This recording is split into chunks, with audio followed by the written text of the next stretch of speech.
Muito bem-vindos, boa noite, a graça e a paz de nosso Senhor Jesus Cristo seja com cada um dos meus amados irmãos que estão aí apóstolos, fielmente aguardando a ministração desta noite. Vamos ler nosso texto, portanto, a começar pelo versículo 21 do capítulo 4 de Efésios. De fato, vocês ouviram falar dele e nele foram ensinados de acordo com a verdade que está em Jesus.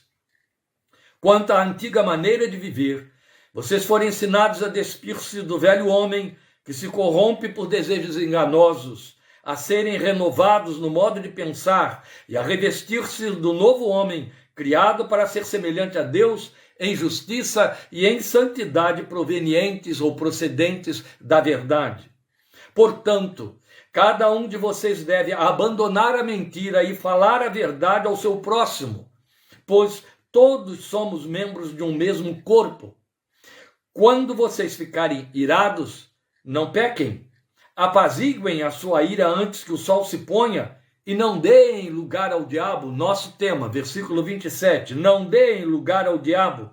O que furtava, não furte mais.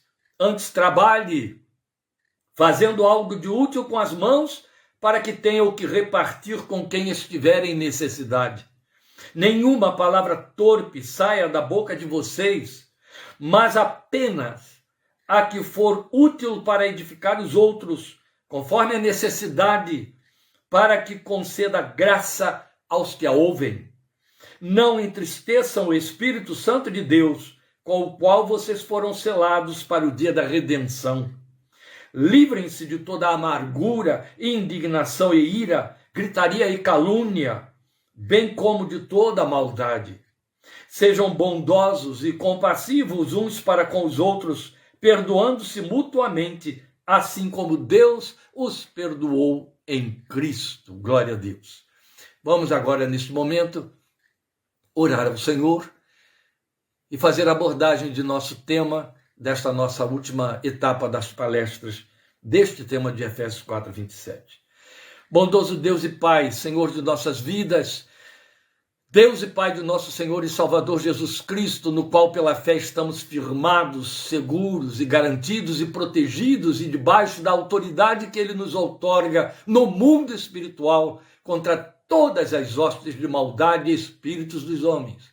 Rogamos que na misericórdia do Senhor Tu nos alcances na palavra desta noite. Que o Senhor permita que ela flua e alcance nossa fé, nossos corações, nos nutra, nos comunique a verdade de Deus, a Tua vontade, nos fortaleça, nos revista de autoridade espiritual para estarmos firmes na caminhada e no trato com as lides espirituais, nos lugares celestiais para os quais Cristo Jesus nos trasladou por sua vitória sobre o diabo, sobre a morte, sobre o pecado, na cruz do Calvário e na sua ressurreição. Nós rogamos que o Senhor, por graça e pelo Teu Espírito, nos ministre, nos fale, nos ensine, nos conduza e permita que esta palavra, ó Deus, nos fortaleça em fé e nos edifique, nos instrua para a glória de Cristo Jesus, o Senhor. É no nome dele que oramos, esperando na Tua graça, confiados na Tua ajuda e no Teu poder, por Jesus Cristo, Senhor, para Teu louvor e honra. Amém e amém. Aqui estamos, meus amados. Nós estivemos até o dia de hoje, nas duas etapas anteriores, nas duas palestras anteriores, de fato usando Efésios 4, 27 como tema de nossa abordagem, não dê lugar ao diabo. Hoje, Efésios 4, 27 se torna uma pregação, uma palavra dentro destas palestras, agora não mais apenas o tema, mas o ensino do significado de Efésios 4, 27. Você vai perceber, e logo de imediato estaremos vendo isso, que Efésios 4, 27, o versículo 27, está dentro de um contexto. Eu abri para os irmãos esse contexto, começando no versículo 21 e encerrando no versículo 32. Então, hoje, a nossa abordagem de Efésios 4, 27, dentro do contexto, é exatamente a que nos ensina, nos diz como é que se faz para não dar lugar ao diabo. Então, em que implica o não dar lugar ao diabo, conforme a recomendação do apóstolo? Como fazer para não dar lugar a ele? Estas são as duas questões que pretendemos responder. Eu estou reformulando na forma de duas questões, por conta de todas as abordagens que foram preparatórias para esta de hoje, que já estivemos fazendo. Então isso aí requer um antídoto. As perguntas pressupõem um antídoto. Como fazer para não dar lugar ao diabo? O que significa não dar lugar a ele? Já vimos como ele é, como ele atua. Agora, como fazer para não dar lugar, já que a recomendação apostólica é não dê lugar a ele? Bem, já discutimos aqui as várias possibilidades. Vamos então agora considerar a resposta a estas questões. Como fazer para não dar lugar? Foi a segunda das duas questões. E eu estou chamando então a resposta como antídoto. O nome desse antídoto, ou a metodologia desse antídoto, é perseverar e preservar nossa posição de autoridade em Cristo. Se você não fixar isso que eu disse aqui agora, você perdeu as duas palestras anteriores e não vai avançar nada em cima da que vamos dar seguimento. O que nós estamos afirmando é que o antídoto para dar lugar ao diabo, ou seja, não dar lugar ao diabo, o antídoto é perseverar e preservar nossa posição de autoridade em Cristo. Você percebe que eu não estou dizendo assumir nossa autoridade, ganhar nossa autoridade em Cristo? Não foi isso que eu disse.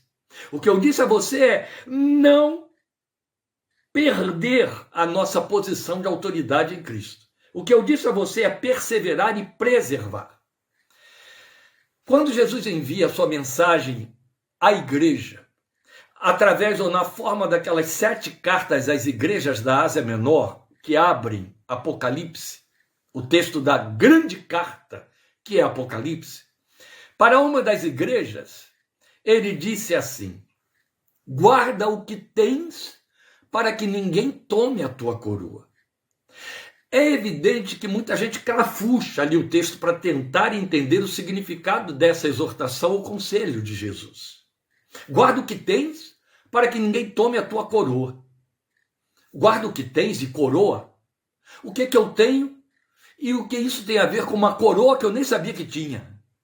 Qual seria o significado da coroa dentro da revelação de Apocalipse? A coroa fala de autoridade.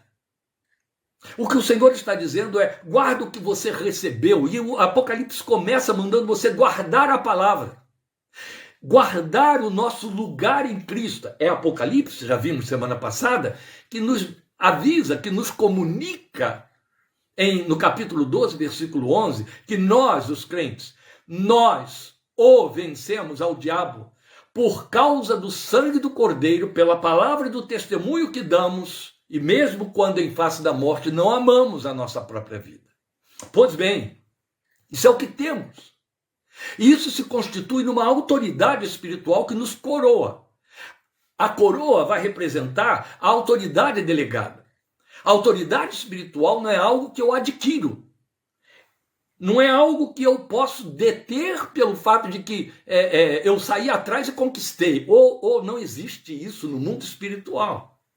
A autoridade espiritual é algo que me foi delegado pelo Senhor Jesus. A quem tem título de pastor, a quem teve um chamado específico, é evangelista, um missionário, é um profeta, Não. A todo cristão. Todo aquele que crê no Cristo de Deus, que nasceu de novo. Não é quem pronuncia o nome de Jesus, carrega uma Bíblia na mão e canta hinos dentro de igreja. É quem nasceu de novo. Por isso, percebe o movimento do Espírito trabalhando conosco ao longo dessas lives, meus amados? Tudo isto que abordamos foi precedido por aquela mensagem: você nasceu de novo? Só há validade para tudo que dissemos até agora, e diremos hoje, para quem nasceu de novo. Então não estou falando que há validade para quem é evangélico. Eu estou falando que é validade para quem é crente em Jesus, quem passou pela experiência de novo nascimento, quem não é mais filho do velho homem, mas é filho de Deus porque nasceu como nova criatura em Cristo. Então, perseverar e preservar o que temos, a coroa que nos foi dada, que é a nossa autoridade em Cristo que o mundo espiritual vê. Então aqui se faz muito importante não confundir o lugar e significado de autoridade em comparação a poder. Poder é a palavra que transborda da boca dos crentes, especialmente na linha pentecostal, com muita vulgaridade e abundância. Transborda. Todo mundo fala em poder. Poder de Deus, eu quero poder. Ai, Deus dá-me poder. Poder, poder, poder. E por conta disso, a maioria, ou quase todos, confundem poder com autoridade. Poder é diferente de autoridade. Isso não pode se confundir de jeito nenhum. Veja, autoridade concede poder. Poder não traduz autoridade. Poder não dá autoridade. Poder não é autoridade. Autoridade não é poder. Autoridade produz e se serve do poder. Usa o poder para se servir, para realizar-se. A autoridade confere poder. É diferente. Então, a autoridade que outorga poder, e o inverso então não ocorre, acabei de dizer, não é adquirida.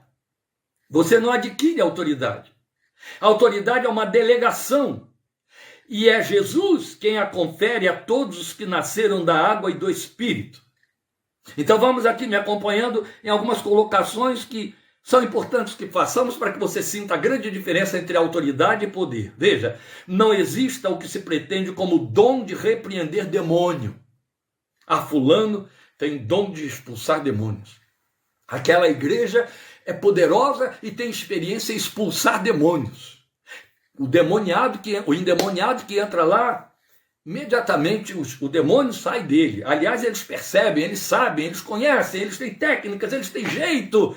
Eles, inclusive, transformam o demônio em astro, botam o microfone na mão dele, põem as câmeras em cima, trazem para o centro do palco e viram um circo. Mas é isso que acontece. Mas não existe aquilo que se pretende por ignorância de filtros como dom de repreender demônio. Nem Paulo alude em 1 Coríntios 12 se aproxima disso. De jeito nenhum. Também não é correto afirmar que a autoridade espiritual é privilégio de dons ministeriais exclusivamente. Acabei de citar isso como pastor, evangelista e correlatos. Não. A autoridade espiritual é facultada a todo aquele e aquela que está em Cristo. Esta é a palavra, esta é a fraseologia. Quem está em Cristo, não é quem está com Cristo, não é quem pensa que é de Cristo, é quem está em Cristo. É posição, posicionamento. Aqui vale fazer um pequeno parênteses mais esclarecedor, ainda que essa pequena digressão possa atrapalhar a gente um pouquinho em termos do uso do nosso tempo hoje, mas é importante para esclarecer. O que significa estar em Cristo e não com Cristo, ser de Cristo, mas estar em Cristo? Bem, se alguém está em Cristo, Paulo já nos disse em 1 Coríntios capítulo 5, versículo 17, é nova criatura, é nova criação, nasceu de novo, se está em Cristo. Quando você ora, e isso virou um dogma evangélico, não há um cristão ao longo dos séculos, e não temos como mudar isso, não há por que mudar, que consiga orar, por mais que tente, sem fechar a sua oração dizendo em nome de Jesus, amém. Por quê? Porque todo mundo leu que Jesus disse, tudo que pedires ao Pai em meu nome, ele lhes atenderá. Então eu também sei que eu vou ao Pai em nome de Jesus. Isso é verdade, é válido, porque ir em nome de Jesus não significa usar um talismã verbalizado, oralizado. Não significa usar palavras que produzem efeito e resultam em poder. Quem faz isso são os romanistas, que pensam que por ficar repetindo, são ouvidos. Todas as outras religiões fazem isso. Mas o Evangelho de Jesus, que inclusive é contra a repetição, haja vista Mateus 6, o que Jesus disse para nós, ele não ensina isso. Quando ele fala em meu nome, Jesus diz, o que ele está dizendo é, se você estiver em mim, o Pai te ouvirá. Em meu nome é credenciado por mim. É exatamente do nível do que João, escrevendo, diz, nossos pecados foram perdoados por causa do seu nome. Ou seja, Jesus é a razão. Jesus é a causa. Estando em Cristo significa entrar em aliança e ter parte no sacrifício dele, na obra realizada na cruz. Significa pertencer a ele. Não é concordar com ele. É ter a vida entregue a ele. Aí está posicionamento. Eu estou em Cristo. Então eu estou credenciado, eu estou autorizado e recebi autoridade. Bem, isso é para esclarecer. Também não é correto afirmar que a autoridade espiritual é privilégio, então, desses que têm dons ministeriais. Não. É para mim e para você. É para quem estiver em Cristo. Portanto, então agora me acompanha aqui. É imprescindível conhecer a nossa real posição espiritual neste mundo. Nós cristãos, nós que nascemos de novo, qual é a nossa posição espiritual real?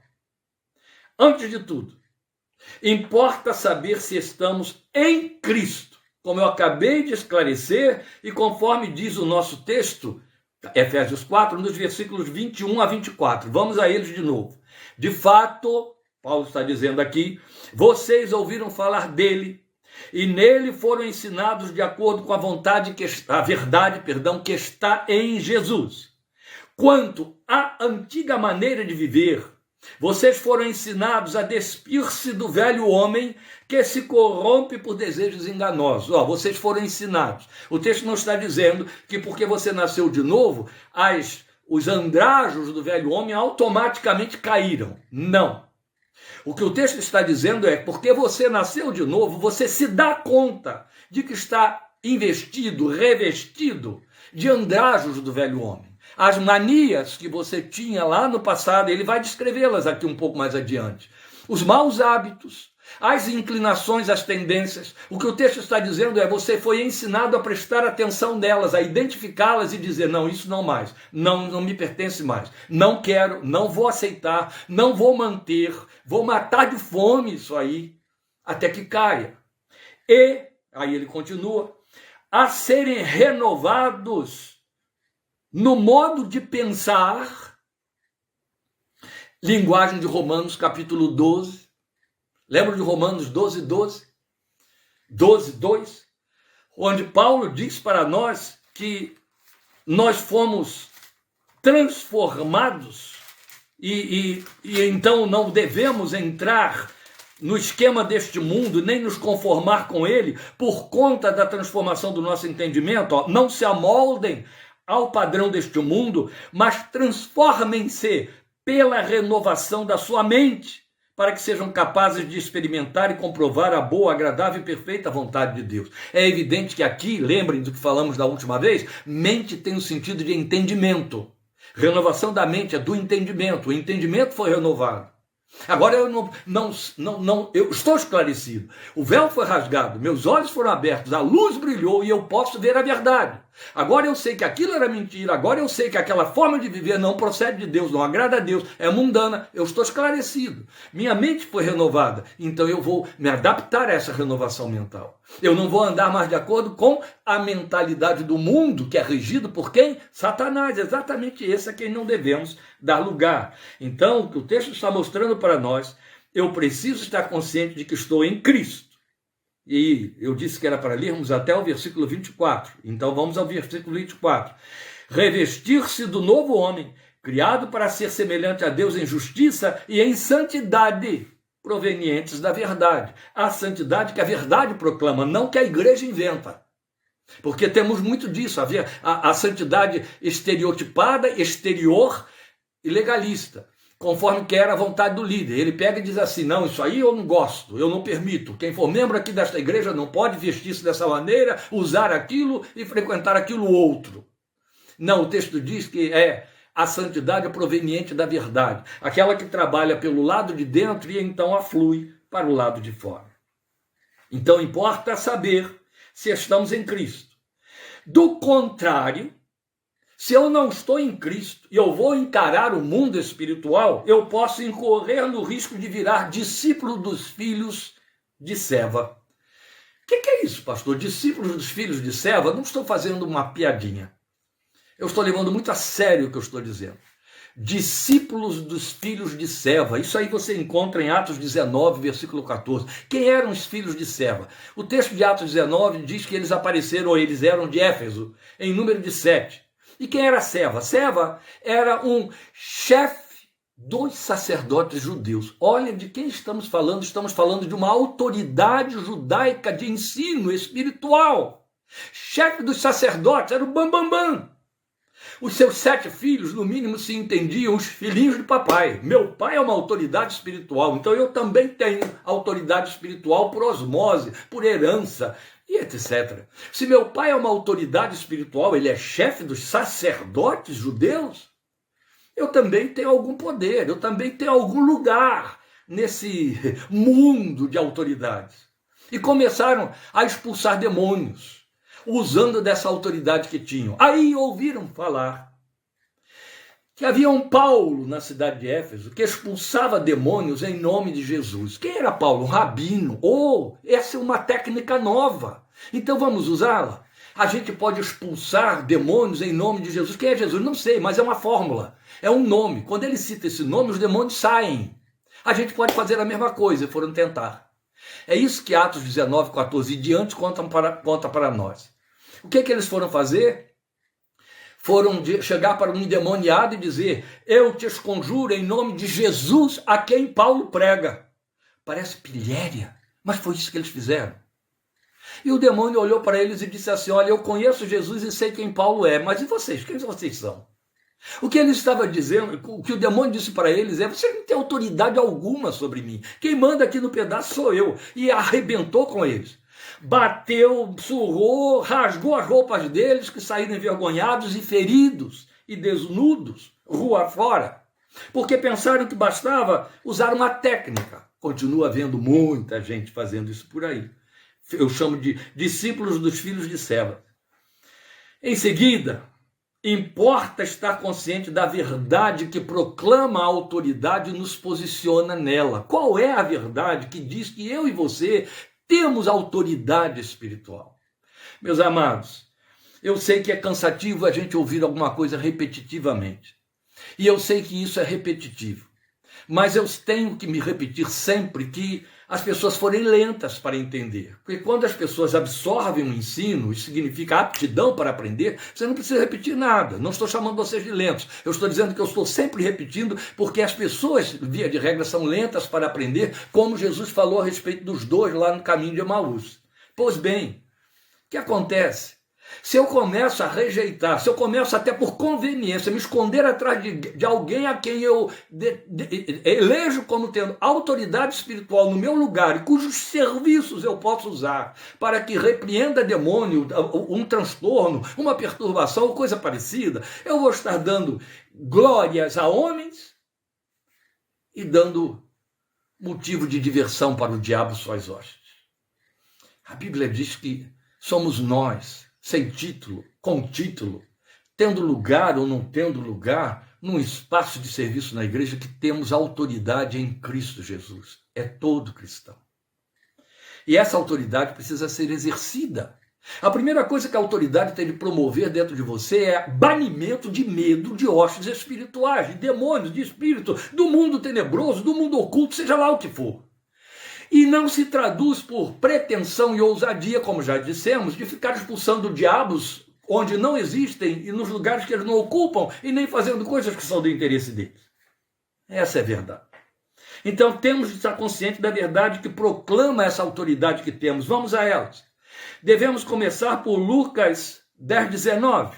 Eu vou ler o texto para que você não fique preso em cima de minhas palavras de paráfrase dentro do texto bíblico. Mas me acompanhe, por favor.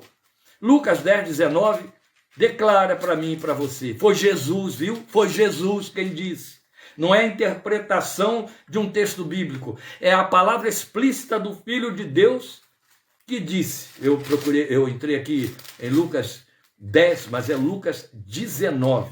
Não, é 10 sim, perdão. Lucas 10, 19. Eu estava perdido aqui no texto. Lucas 10, 19. O Senhor Jesus disse assim: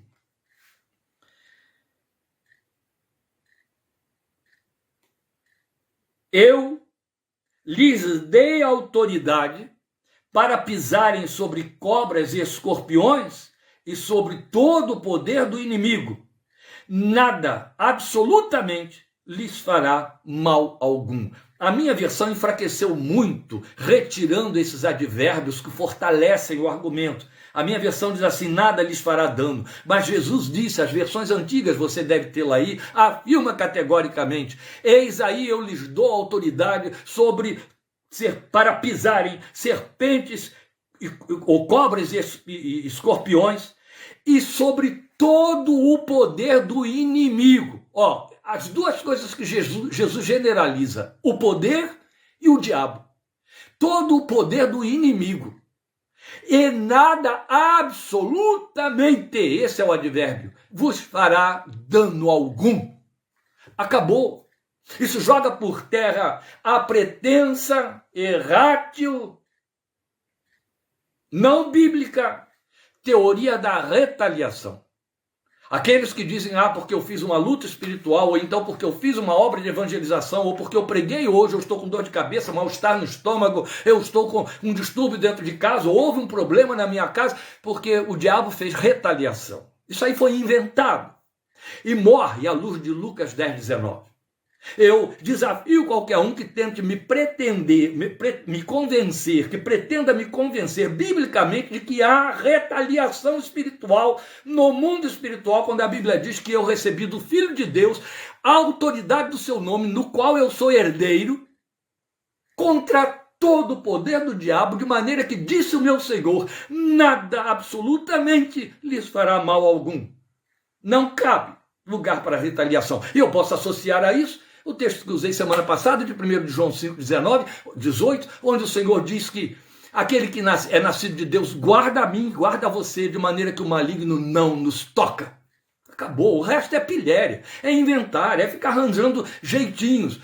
E essa história da retaliação é extremamente perigosa por ser enganosa, porque leva muita gente a se desculpar para não fazer nada. Ouça isso.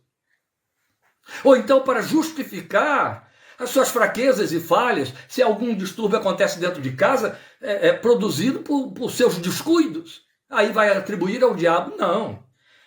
Você fez. E você é responsável pelo que fez. Essa é a verdade. Bem, qual é o texto em seguida que vai nos falar dessa autoridade? Aqui está Jesus dizendo explicitamente: eu lhes dei autoridade. Acabou. Está aí. Receba. É sua. Depois nós vamos ter Efésios capítulo 1, versículos 19 a 20, dizendo: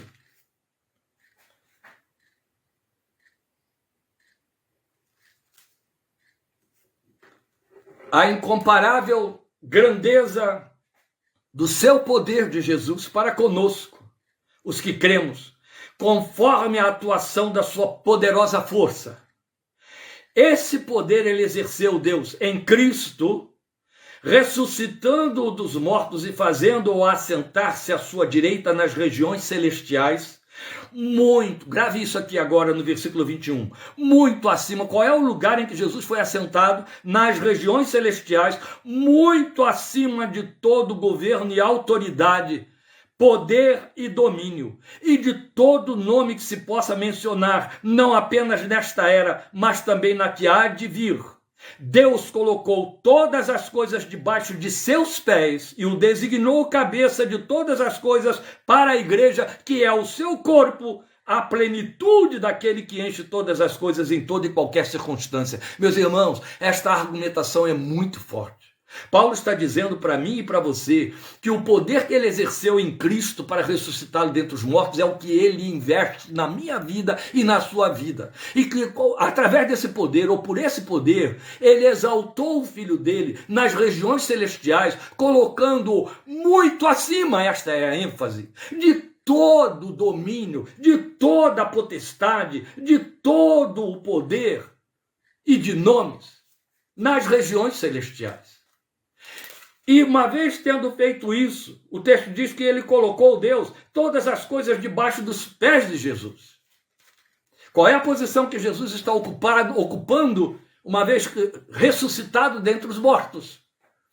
Acima, muito acima, de toda a potestade, de todo o domínio, de todo o nome.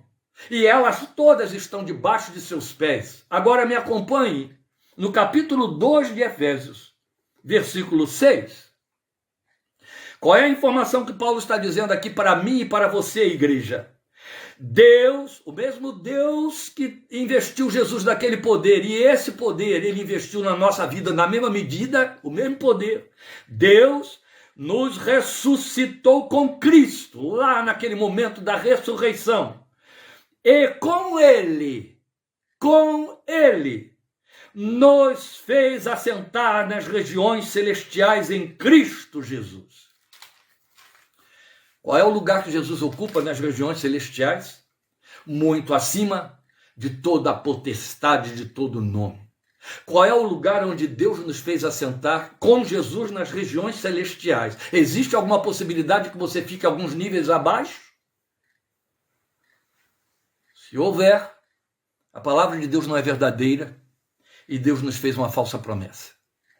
O que ele está dizendo aqui é que o lugar que Jesus ocupa é acima de todo nome, de toda autoridade, de todo domínio, de toda potestade, e elas todas estão debaixo dos seus pés.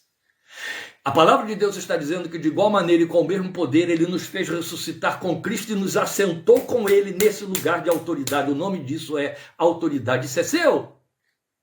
Se você não tomar posse disso, você é incrédulo com o nome de crente e desperdiça a sua fé. Agora vamos a Colossenses capítulo 2, versículos 13 a 15. Porque é essa autoridade que Jesus tem. E esse é o lugar que estamos ocupando com ele. E o texto diz para nós: quando vocês estavam mortos em pecados e na incircuncisão da sua carne, Deus os vivificou com Cristo.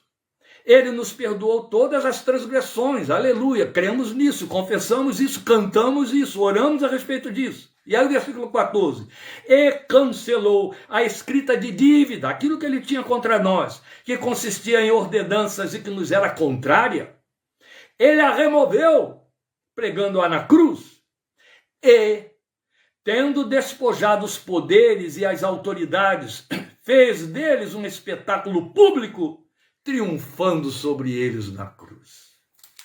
Como se não bastasse, é aqui mesmo, em Colossenses,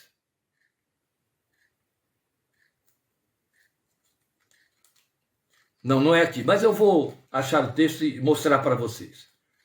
Mas o texto vai dizer para nós, em Colossenses, sim, que nós fomos trasladados do império das trevas para o reino do Filho do amor de Deus. Fomos arrancados de lá. O império das trevas não tem mais domínio sobre nós porque ocupamos um lugar onde eles não podem chegar. Primeiro estamos em espaço de autoridade, sentados com Cristo muito acima deles.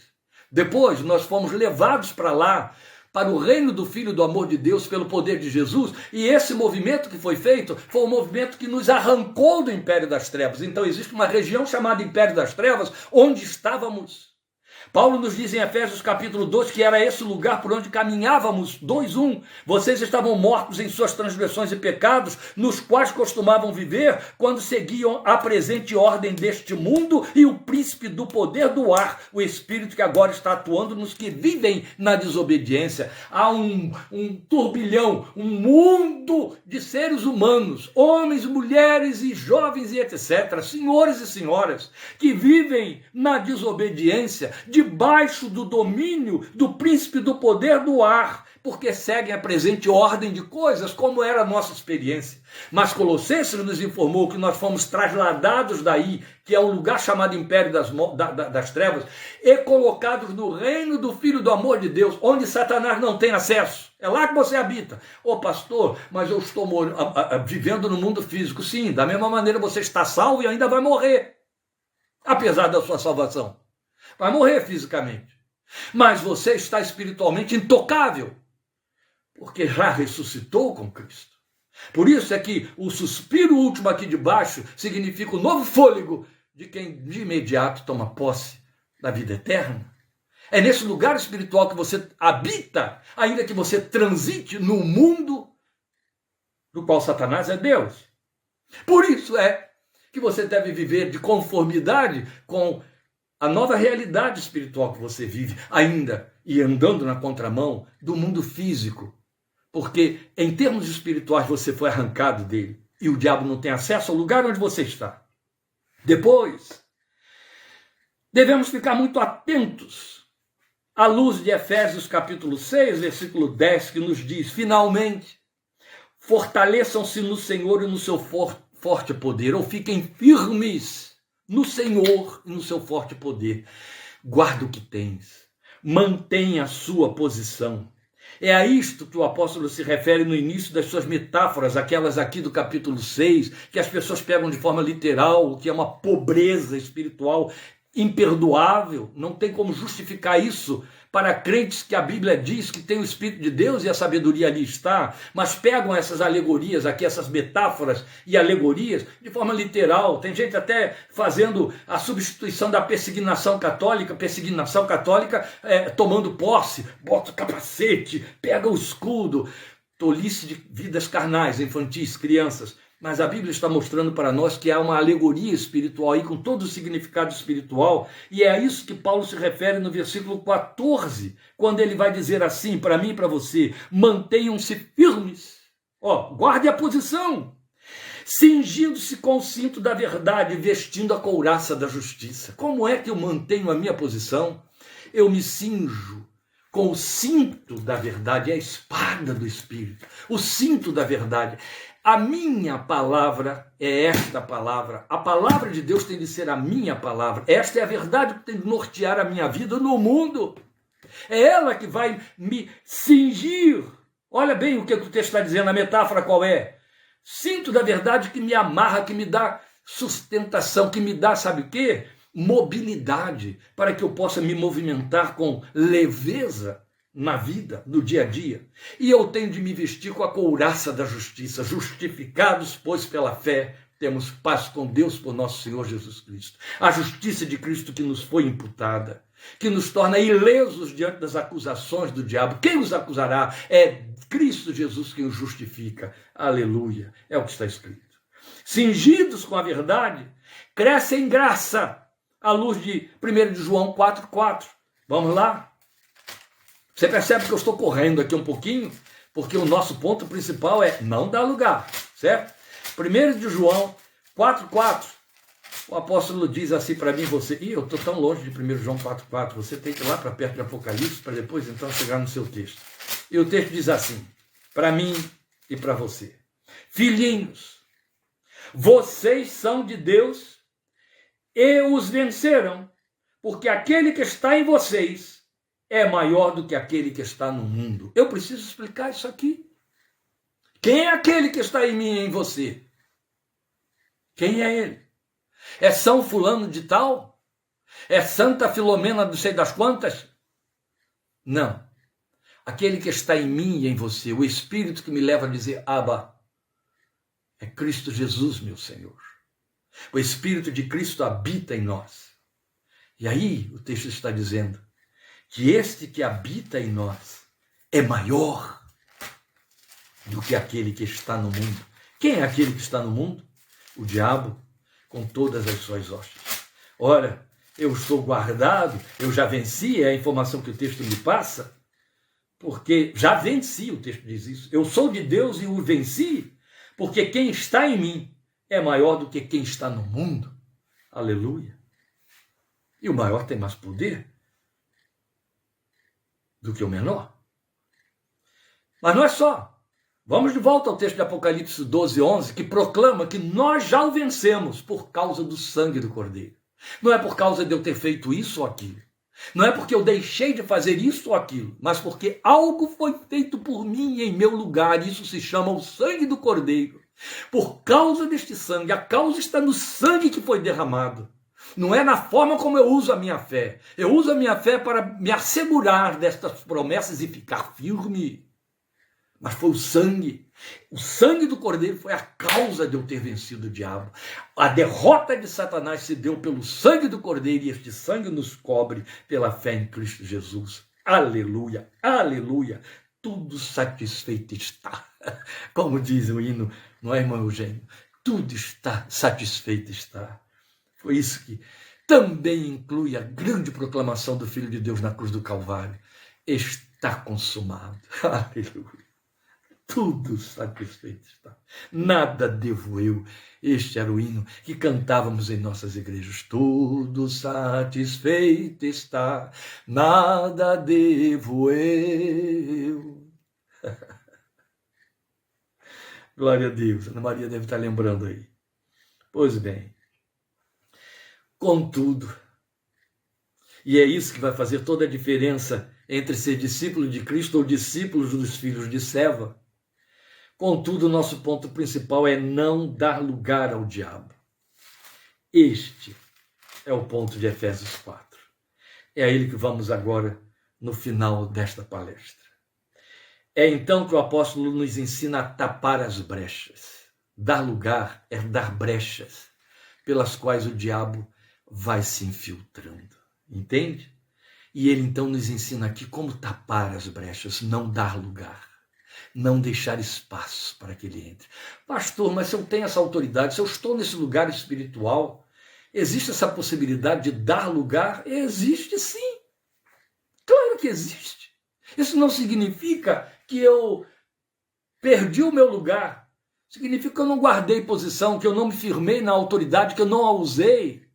Que eu criei uma associação diferente. Jesus deixou muito claro, vocês têm por pai ao diabo porque querem fazer a vontade dele. E todo aquele que vive em pecado é servo do pecado, disse o Filho de Deus. Ora, é evidente que se eu milito com as coisas de Satanás, é delas que eu trato, é com elas delas que eu cogito, se eu cumpro aquilo que atende a grande ânsia dele de esbofetear a honra do meu Deus pelo meu mau testemunho, que uso eu estou fazendo da autoridade que me foi dada? Eu estou dando lugar a ele. Eu estou dando a ele espaço para que ele desdenhe de Deus por minha causa.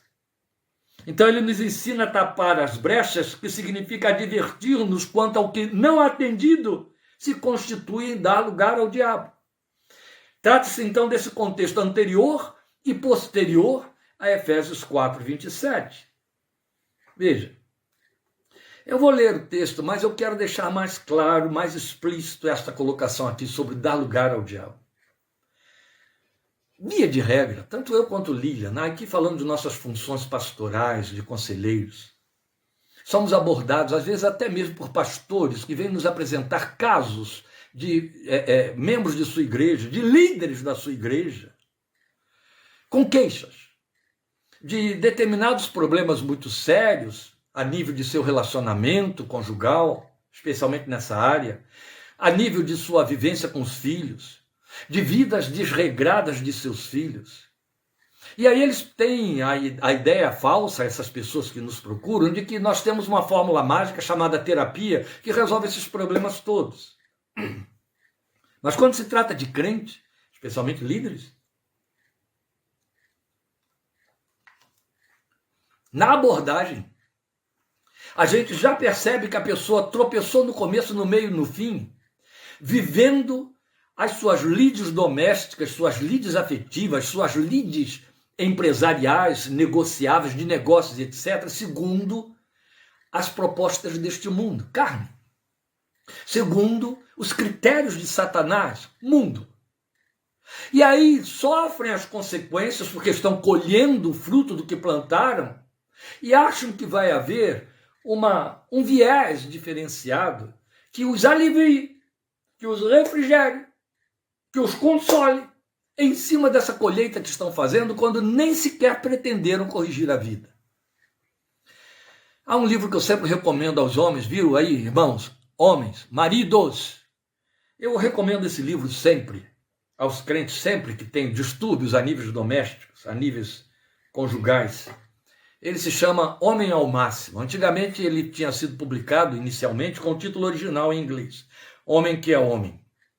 Depois, por causa do machismo brasileiro, a editora aqui no Brasil, isso é opinião minha, mudou o título para torná-lo menos agressivo. Homem ao Máximo, e aí se tornou mais atraente. Ou eu quero ser um homem ao máximo.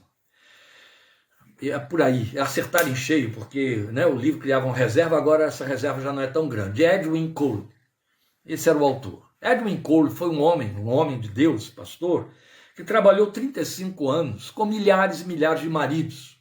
Fez congressos nos Estados Unidos, em vários outros lugares, só com maridos. E aí o resumo de todos esses congressos dele, ele transformou nesse livrinho, Homem que é Homem. Eu costumo recomendar a esses maridos que prestem atenção especialmente no capítulo 7, dando gorjeta, aprendendo a dar gorjeta. Sabe, aqueles maridos que pensam que a mulher é serviçal deles, eles precisam ler esse capítulo aí. E ele conta então uma história que achei muito significativa. Um homem veterano, crente madurão, que tinha 2 filhos homens, que estavam vivendo da forma mais desregrada possível. Suas noras vieram procurar esse pai crente e essa mãe crentes, e pai e mãe crentes, sogros crentes, não é? Vieram procurá-los com queixas a respeito de seus filhos. Não estavam mais aguentando viver com eles. Beberrões, violentos por conta dos efeitos do álcool, vivendo de forma desregrada, dando mau testemunho aos filhos. E é evidente, né? Como quem bebe enche a cara, vivendo sem caráter confiável, sem palavra confiável. Fala uma coisa aqui, esquece logo depois, faz o inverso, e por aí vai, com aquilo que é próprio da bebedeira. E elas vieram se queixar com ele. E ele foi lá tentar aconselhar os filhos, repreender os filhos, exortar os filhos, e aquilo caiu em desdém. Eles deram de ombros. Então esse homem, esse crente veterano, foi procurar o pastor Cole para apresentar o seu problema, a sua queixa, e contou essa história que vocês acabaram de ouvir contar. E aí, o pastor Edwin chegou para ele e disse: meu irmão, me descreva como você foi antes de se converter e pai desses filhos. Você bebia? Muito. Você bebia na frente dos seus filhos? Bebia. Eles eram pequenos? Eram, até a adolescência deles. Eu bebia muito, até me converter eu bebia muito. Se embriagava. Você vivia alguma coisa semelhante ao que seus filhos estão vivendo com suas esposas? Vivia. Então você não tem que ir lá exortar seus filhos coisa nenhuma. Você não tem que repreender seus filhos coisa nenhuma. Você tem que ir lá, se ajoelhar diante de seus filhos e pedir perdão pelo pai que plantou isso dentro deles no passado. Não pense você que agora o evangelho te dando um novo discurso, dando uma nova aparência, resolveu esse problema que você plantou. Agora é a colheita. Vai lá pedir perdão a eles e às suas noras pelo que você plantou. Mostra a eles sua verdadeira conversão, seu arrependimento. Peça perdão. E peça perdão a Deus também. Você fez esse mal. Você criou isso que está aí. Ele não aliviou. É quando a gente tem de devolver para esses líderes, muitas vezes, dizendo: não, esse homem tem de consertar a vida dele. Está vivendo de forma distorcida, está vivendo uma concorrência marital e quer ficar bem e em paz. A igreja adula, a igreja passa a mão por cima. O evangelho não. Tem que ter conserto, porque isso é brecha, é lugar ao diabo, e o diabo desdenha. A gente tem o hábito de jogar perfume defunto, meus queridos, dentro da igreja. Isso é sério. Então nós vamos ouvir Paulo mostrando no contexto anterior e posterior a Efésios 4:27 o que é não dar lugar ao diabo, como é fechar as brechas. Vejam, vamos reler os versículos 25 a 26, anterior a Efésios 4:27. Portanto, cada um de vocês deve abandonar a mentira e falar a verdade ao seu próximo, pois todos somos membros de um mesmo corpo. Eu não tenho tempo para parar em cima dessas assertivas. Mas é suficiente eu lembrar a você que elas são laço, tropeço. Porque quando o texto diz falar ao próximo, não está dizendo falar ao crente, na igreja. Falar a verdade com o crente é muito fácil. Com o pastor geralmente não se fala, mas com o outro crente se fala. Mas o texto está dizendo aqui, fala a verdade com o seu próximo, e não a mentira. Abandona a mentira, o texto diz. Pare com essa mania de ficar transformando a verdade em mentira, criando subterfúgios para escapar de dizer aquilo que é verdadeiro e que tem de ser assumido. Todos somos membros de um mesmo corpo, ele diz. Quando vocês ficarem irados, não pequem. Ele não está dizendo, não fiquem irados. Primeiro porque a ira é uma reação natural à injustiça. Eu não posso evitá-la, eu preciso dar lugar a ela, dar lugar à ira de Deus, do tipo da ira de Deus, aquela que não é passional, é racional, aquela que não se conforma com a injustiça, mas não se ponha o sol sobre a vossa ira, não leve essa ira para a cama, não deixe ela reeditar o dia, não faça uma reedição dela, Resolva isso com Deus. Peça a Ele para limpar o seu coração, tirar isso aí de dentro. É isso que o texto está dizendo para nós. E aí, ele vai dizer no versículo 32, vamos dar um salto, agora já é depois do 27. Sejam bondosos e compassivos uns para com os outros, perdoando-se mutuamente, assim como Deus os perdoou em Cristo. O que é que nós temos aqui? Ele está mostrando as brechas no trato interpessoal, que é desafiador. Abandonar a mentira, não dar lugar à ira, falar a verdade, procurar ser compassivo, perdoador, bondoso, o texto diz. Exercer bondade, meus amados irmãos. Bondade tem a ver com a miséria do outro, com a tristeza do outro. A Bíblia não manda você ficar na plateia aplaudindo quem está exercendo bondade pela fé.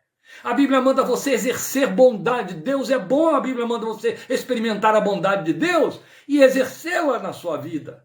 Você recebe a bondade de Deus sobre você, Ele te coroa de bens, a Bíblia fala. Ele cuida de você, Ele provê. Se você não exerce bondade é porque você pede a Deus que abençoe aquilo que você acha que é fruto da sua capacidade pessoal. E Paulo nos informa que por nós mesmos não temos capacidade para coisa alguma. Que o mundo continue pensando isso, mas o mundo está em rota de desobediência. A verdade é que eu preciso aprender a praticar bondade, a ser bondoso. Bondade faz parte da nova natureza, é um novo sentimento, é uma nova forma de ver a vida e de ver o outro. Entende? Bondade. É muito fácil pensar em misericórdia, filantropia. Meu Deus, os ricos deste mundo são filantropos, dão lá 0,0000002% de toda a riqueza que têm e fazem filantropia. Isso não é ser bondoso. Isso é dar esmola. Bondade é diferente. Bondade é algo que move o seu coração, que arrepia, que abala as estruturas, que tira o seu sono, que entorpece o seu apetite. Quando você sabe que alguém está sendo humilhado, sofrendo e perdendo e não tendo. Depois nós vamos ter o testemunho da própria consciência quanto a não dar lugar ao diabo, tapar as brechas. Veja, versículos 28 a 31. É posterior então ao 27. O que ele diz? O que furtava, não furte mais. Antes trabalhe, fazendo algo de útil com as mãos, para que tenha o que repartir com quem estiver em necessidade. Não se aproveite de ninguém. Nenhuma palavra torpe saia da boca de vocês. Na minha Bíblia, isso aqui está grifado palavra por palavra.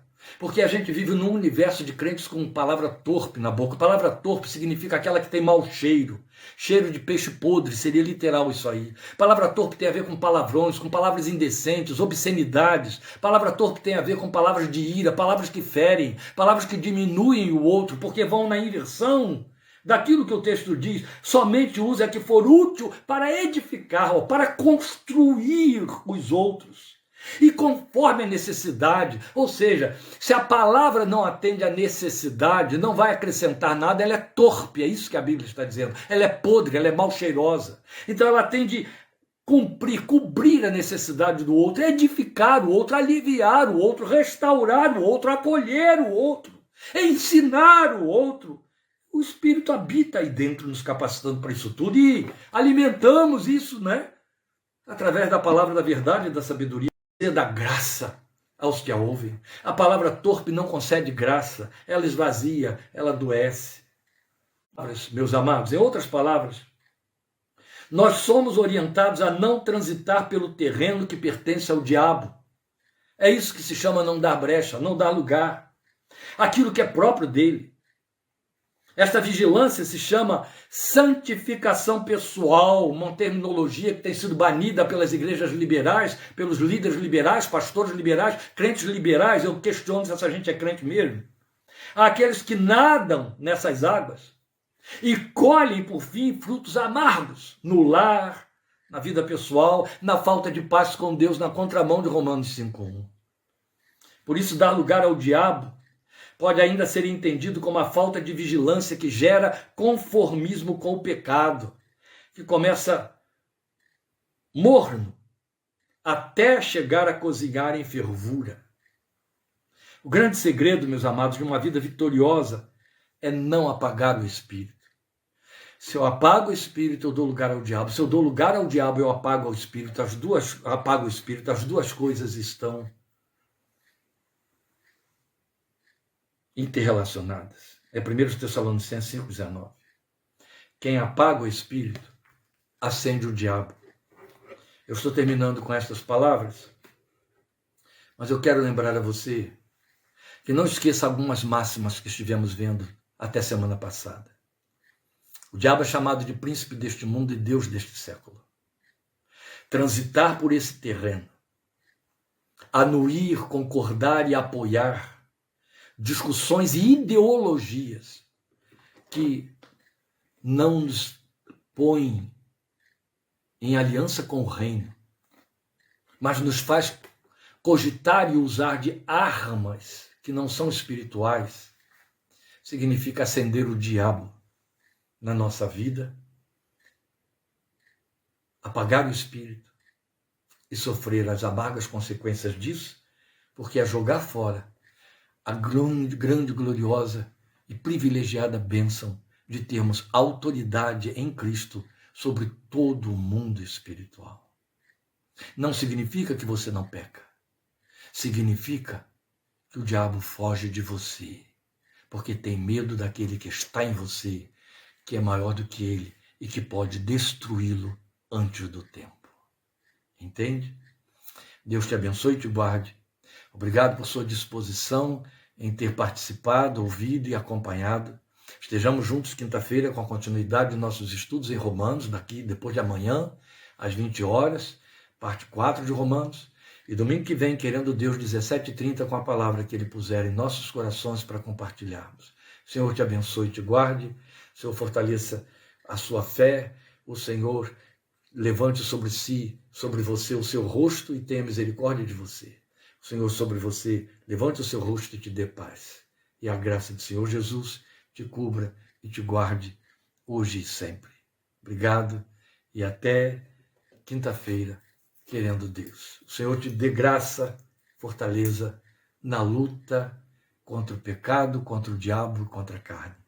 Sua é a vitória, nossa é a vitória, por meio e em nome do Senhor Jesus. Aleluia.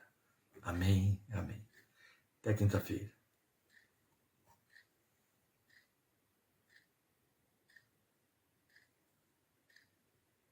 Amém.